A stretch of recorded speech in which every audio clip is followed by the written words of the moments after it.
Hey, what's going on, everybody? It's the Short Sports Show. I'm your host, Daniel Short. Today, got a good episode. We're going to recap the college football week, which has been a crazy week overall, and also the NFL. Today is Monday, September 16th, 2013. But before we get into all of that, make sure you follow me on Twitter at short_sports24-7. Also on Facebook, The Short Sports Show. And if you missed this episode or you missed any of the other episodes, don't worry, I got you covered. Go on YouTube, type in The Short Sports Show, find the video, listen to it. Even if you listen to all the other episodes, go ahead and just click on it, give it a like, and listen to it. Before I get into anything, I was at work this past week and met a really nice guy.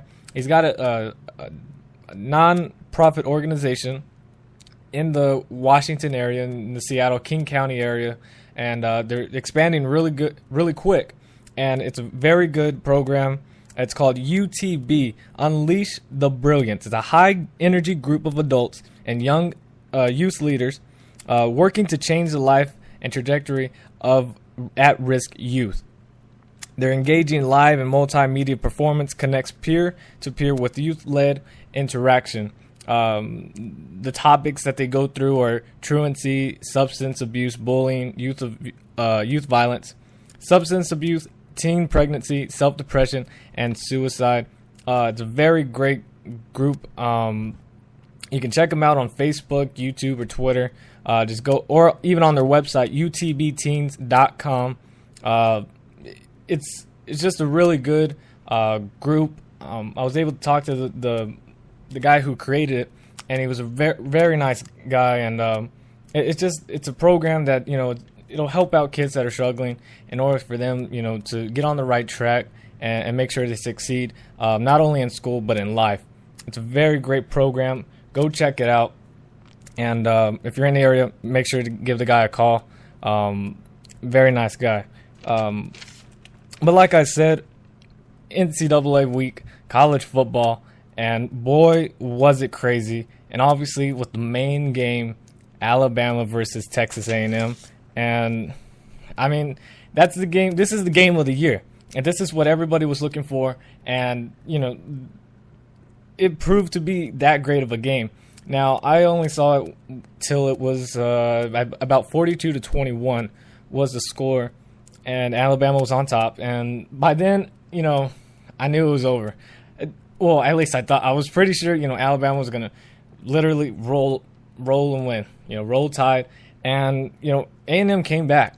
Final score was 49-42.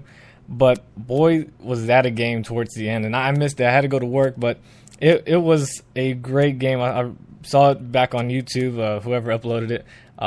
And the finishing the game was great.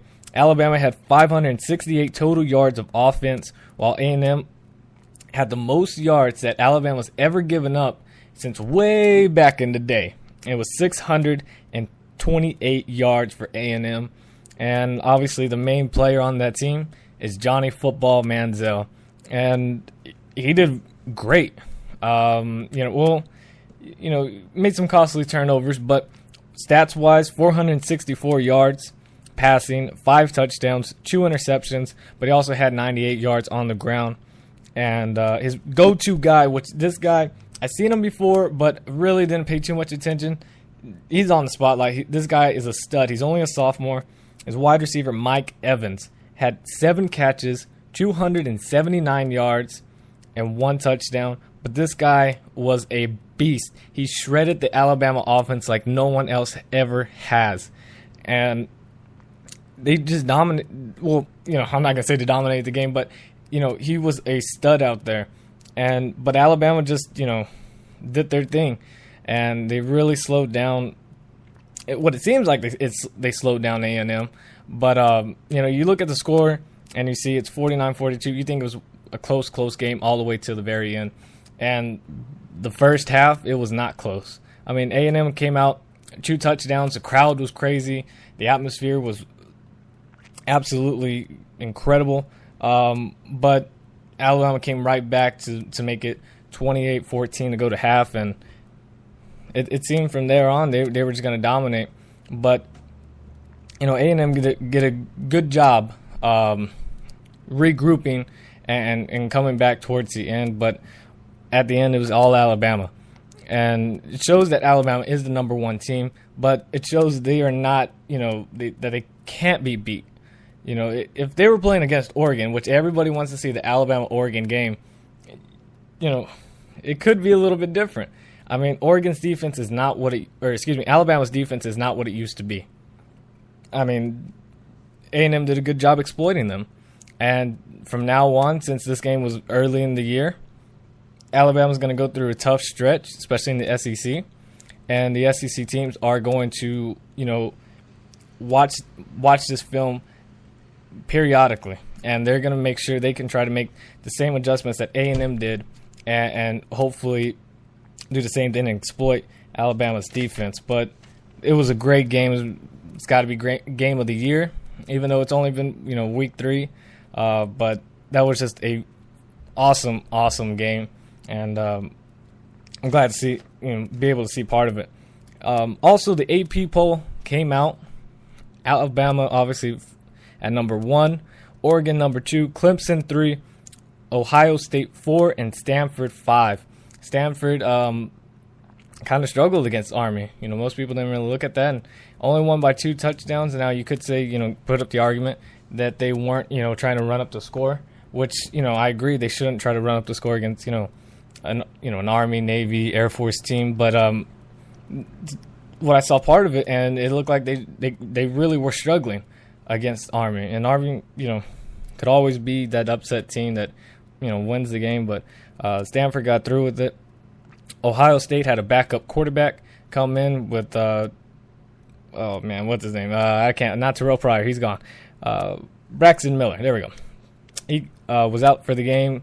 Backup quarterback came in and did a good job leading the team over Cal, which I had Cal to pull the upset. And I thought Cal was going to be able to do it. Sonny Dykes at head coach, and they couldn't get it done. Clemson had a bye week. Oregon, and, the past episodes I said Oregon, I wasn't in phase with them. Chip Kelly's gone. Oregon's not going to be the same team. They played weak teams, but, they handled Tennessee with not a problem.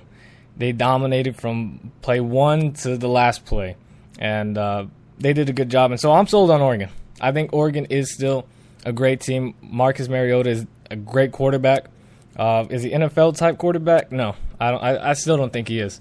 But Oregon is on top. Oregon's a great team, and, they're the ones that can compete with an Alabama. Now seeing what A&M did, they could. I could see Oregon winning the game. But that was basically it for college football. But also, one quick thing was, who watched the Wisconsin versus Arizona State game? That was crazy. This has been probably the worst week college football has ever seen for referees. Starting with it all started with the TCU versus Texas Tech game, and if you still don't believe me, you have to watch the game. Watch it when it was 10-10, and watch how TCU got robbed.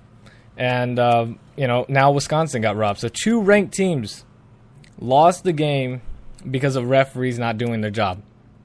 And obviously the teams, they should have done better and all that other nonsense. But yeah, they should have. But when there are opportunities that should have happened but got taken away because of a dumb call or not having a call, Wisconsin and TCU both got robbed, both out of the top 25, and 2 teams move in that shouldn't have.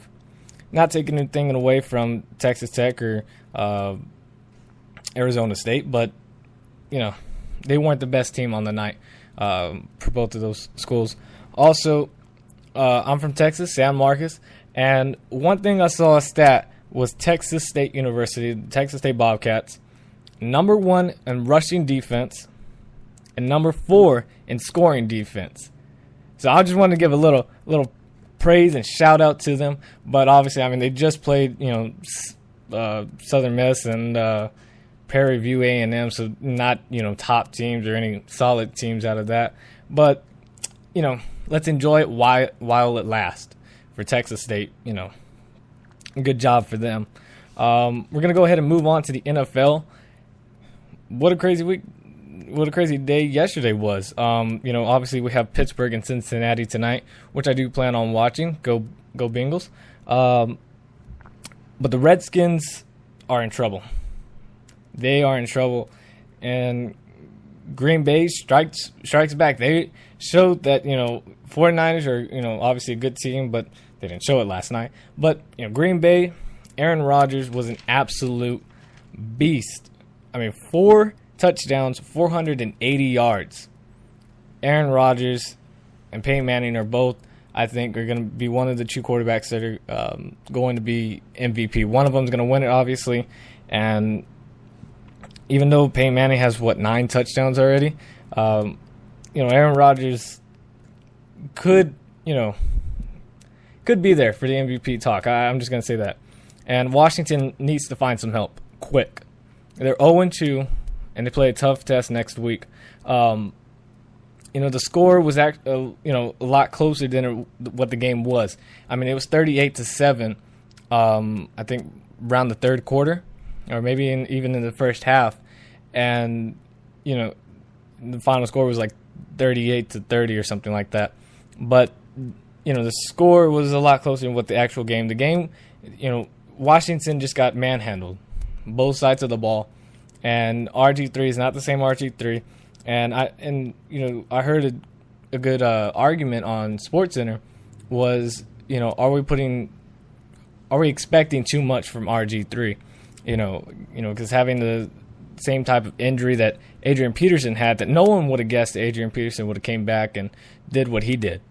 And maybe we're asking too much for RG3, expecting him to still make the same plays that he did his rookie year.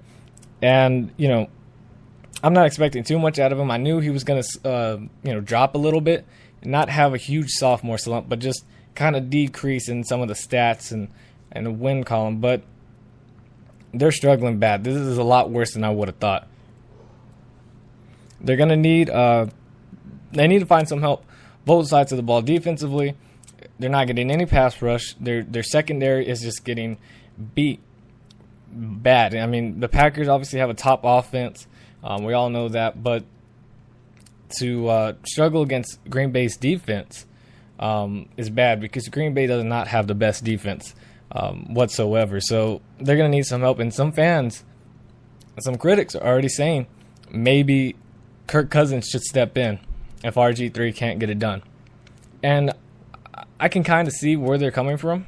Kirk Cousins, the backup quarterback, is a great quarterback. I saw him in college at Michigan State, and what he did last regular season to finish it out, did a great job. He is a starting quarterback in the NFL, for a lot of teams, which we'll get into about the Jacksonville Jaguars.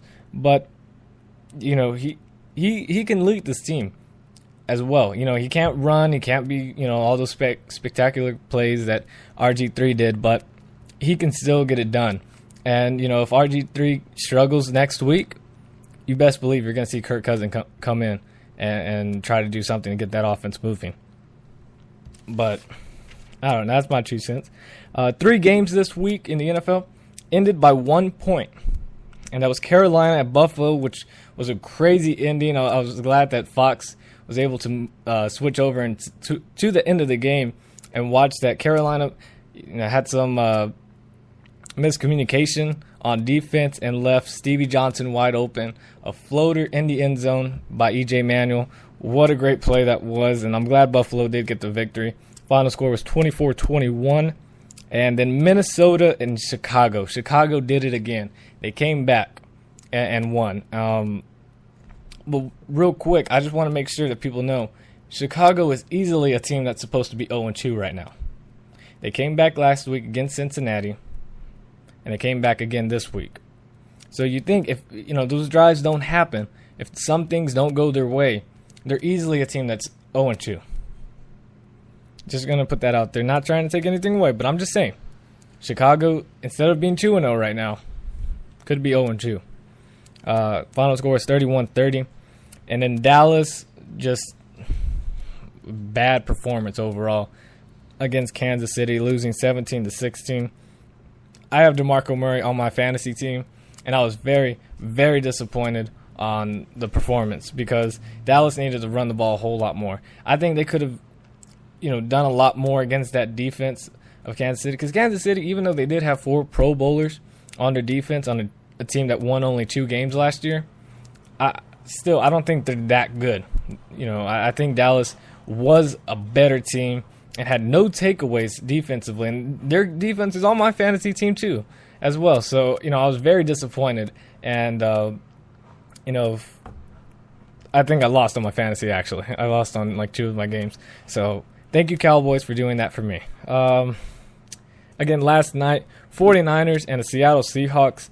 Seahawks dominated that game. Final score was 29-3, and that is not what I expected. I thought, since Seattle struggled against Carolina and 49ers did a good job beating the Packers, I was thinking, hey, this is a no-brainer. Seahawks are struggling this year, and 49ers are going to be on top.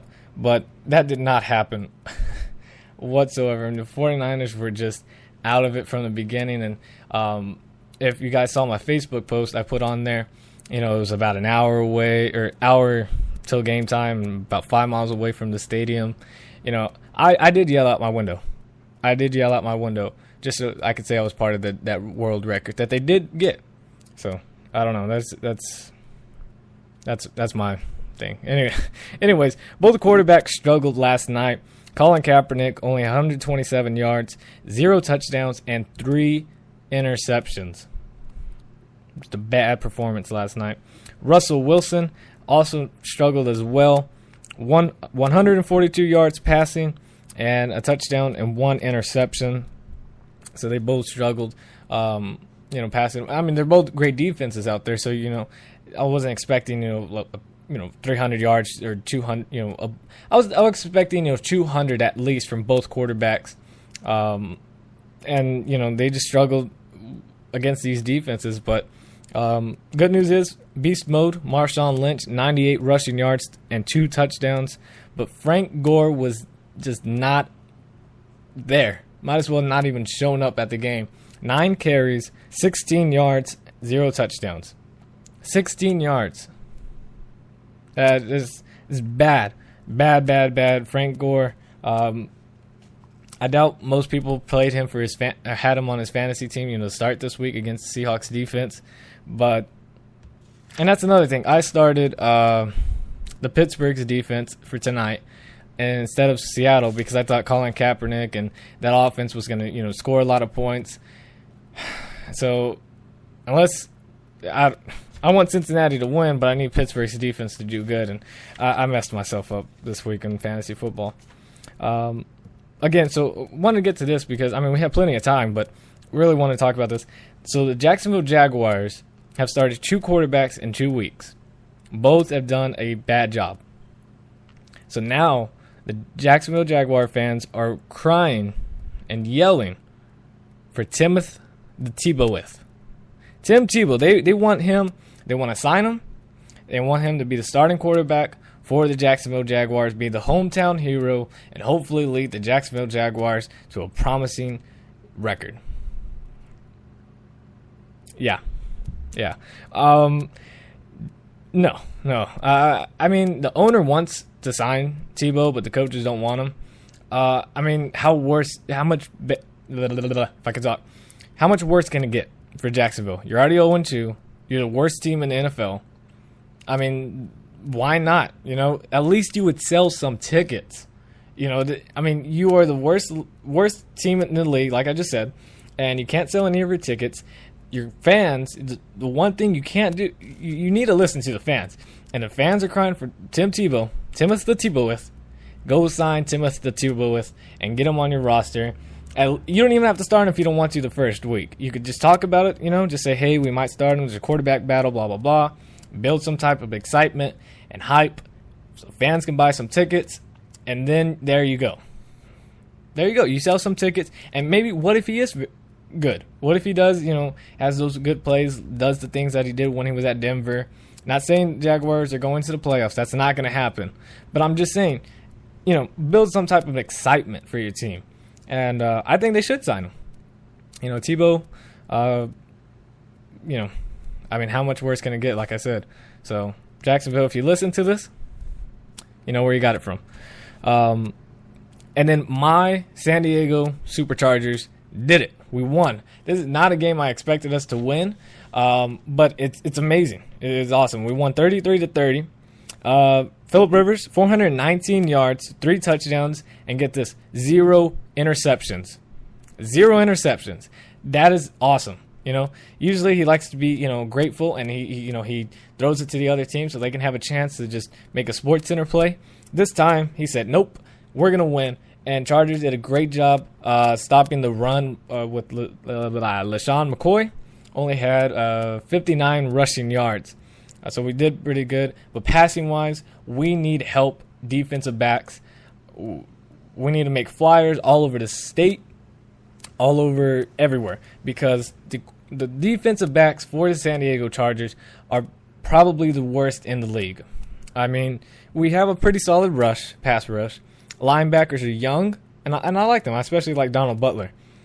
And Eric Weddle's our only guy that can actually cover somebody. Everybody else is probably the worst cornerbacks ever. And, we did a good job offensively, which is a positive thing. Other than the score, we should have 2 more touchdowns. I know fans usually say, oh, we should have done this, we should have done that, blah, blah, blah. We fumbled inside the 5-yard line twice. If we don't do that, we literally just punch it in, score 2 touchdowns. So this game could have been 47-30. And that, that's great for our offense that we can do that. Defensively, like I said, cornerbacks. And I'm not going to say, Eagles were a great team because their defense is, really, really bad. They have the same struggles as us, except they have no rush. So I'm just happy we got a victory. And, like I said, about the Chicago, other than, this is vice versa, we could easily be a team that's 2-0. So, just saying, the Chargers aren't that bad this year. And Phillip Rivers had the quote of the day saying, we no-huddled the no-huddlers. I like that. That was a solid. And defensive tackle for the Eagles, Fletcher Cox. I no longer respect you. How can you not help up Phillip Rivers? All he was just trying to grab your hand so you can help him up. And if you haven't seen it, go on YouTube. Just type it in. Fletcher Cox doesn't help Phillip Rivers. And you'll see it, and it's pretty embarrassing. But Eddie Royal, all 3 touchdowns were to him. Did a solid job. So I'm happy with the Chargers. Houston escapes a victory again. And they are not the same team as last year. They're not. They're not even close. They've struggled twice against the Chargers. They struggled against them. They shouldn't have came back, but that was the Chargers' fault. And they struggled against Tennessee, which is not the best team, in the league, or even close. Tennessee still needs a quarterback. I'm not sold on Jake Locker. Probably shouldn't say that too loud because I am in Seattle, and he went to the University of Washington. Fans love him. I wasn't a fan of him in college, and I'm not a fan of him in the NFL. He's bad. He's just bad. Is he better than Tebow? Yeah, but makes about the same decisions, just throws the ball a little bit better. So Tennessee still needs to go for a quarterback, especially in the draft this year. But they're okay. DeAndre Hopkins was a star for the Houston Texans with 117 yards and a touchdown catch, which won the game in overtime. Matt Schaub struggled, 298 yards, 3 touchdowns to 2 interceptions, and just had a bad game. And of course, I put him in. I started him. He did better than Russell Wilson, because Russell Wilson didn't throw for as many yards. But I think the 2 interceptions hurt me. But other than that, Houston is just not the same team as last year, as we saw. Arian Foster is not to the fullest, healthiest. I don't know if that's a word, but we're going to have to use that today. Ben Tate did a solid job going in for Arian Foster. Of course, this is the week I took him off my fantasy team because I didn't think it was going to help me that much because he didn't do that good of a job against San Diego. What do you know? Does that. 93 yards on the ground. Let's see what the next game is, and that's Denver. Denver is on a roll. while New York is going the opposite way. Denver, Peyton Manning, 307 yards, 2 touchdowns, and Noshawn Moreno finally trying to live up to his first-round draft pick status. Ever since he's been there, he's been, less than solid. And now, he did pretty good on the ground. I think he had about 93 yards rushing as well, 90 yards and 2 touchdowns. So he did very, very good. But Eli Manning and the New York Giants, I said they're down. They're on a downturn. You've heard it from the beginning, and I'm going to keep saying it because they keep going down. Eli Manning, he did good with yards passing with 362, but 1 touchdown, 4 picks. Bad. And he didn't get that touchdown until way late in the game. So Giants are lucky that they play at Carolina next week. So, Carolina's defense is pretty solid. I know they gave up, 30 points to Buffalo. But, they got a mini Brian Urlacher back there with Luke Kuechly. And, they're okay on defense. And he might be their only stud out there. But, they're underrated. But New York needs to find a solution next week. Now, I don't see them losing next week. But if they do, or they struggle very badly against Carolina, something needs to happen. And I'm not saying the coach is going to get fired or Eli Manning's going to get benched or anything like that. But there is going to be a huge sense of panic for that team. And it's going to be a bad, season for both New York teams in the state of New York, because Yankees are out, Mets have never been in, and, New York Giants struggling, and the New York Jets, you just say their name and everybody turns around. So, things are not going their way. But Denver, again, is on a roll. And Denver and Seattle, I know I'm kind of just, what I said last week, I said Seattle was not that good. But obviously handling the 49ers, I'm not trying to go back and forth with this thing. But I'm just, what I've seen and what I've observed, is truly how I felt. And Denver and Seattle are the two preseason. They're the two Super Bowl contenders, and no one's going to stop Denver. I don't see any team stopping Denver. I'm not saying they're going to go undefeated. They will have some losses, but I don't see them losing more than 3 games. And I see Peyton Manning throwing for probably almost 5,000 yards. He's not going to throw 5,000, but he's going to get there very, very close, and he might. And I know my friend out there, Dimitri, you're listening, and you're a huge fan of the Broncos, so shout out to him. But Peyton Manning might throw 50 touchdowns or more this year. I'm just saying. I really could see Peyton Manning breaking Tom Brady's passing record, which I think Tom Brady threw for, 55 or so. So, did I say Tom Brady? I hope I said Tom Brady. I don't know if I said something else. Oh, well. But, Denver's on a roll, and Seattle, defensively and playing at home, they're going to be undefeated again at home this year. They don't play that many tough teams. I think their next home game is against Jacksonville. So, maybe we'll see Timothy Tebow. If he does get signed, I'm going to try to get tickets. I want to see Tebow, Timothy Tebow. I kind of stuttered there, but Timothy Tebow, if he is there, best believe I'm going to try to find some tickets, and I'm going to go to that game so I can see him, because that'd be freaking awesome. Other than that, guys, pretty crazy show, but got through everything again. We're doing good on timing. So, again, guys, as you hear my paper crumble, make sure you follow me on Twitter at short_sports24-7. Also on Facebook, The Short Sports Show. And again, if you missed this episode, if you're already listening and you missed it and you're not listening live, go on YouTube. YouTube is better quality, all that other good stuff. So go check it out on YouTube, Short Sports Show again.